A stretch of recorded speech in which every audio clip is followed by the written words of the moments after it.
She's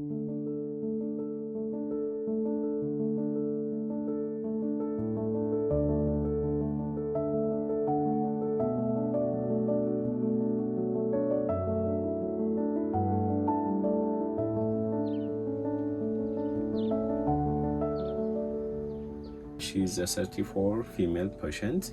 She has loss of sleep. She has bleeding, discharge, and she's going to Black Lion Hospital. Then they are confirmed that she has cervical cancer. She's appointed for radiotherapy, and she has also requested to take chemotherapies. But due to the socioeconomic problems, she's not able to get chemotherapy still now. ባለቤትሽ ምንድን ነው የሚሰራው? ቀን ስራ።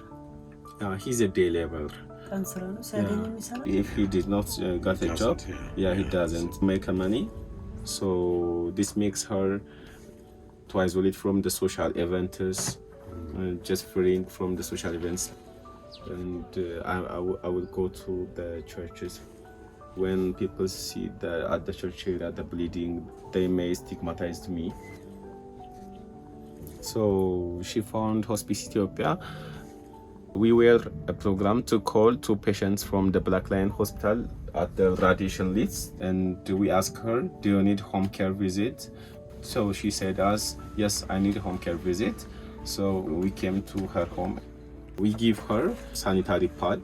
We put her on comfort fund and food support programs.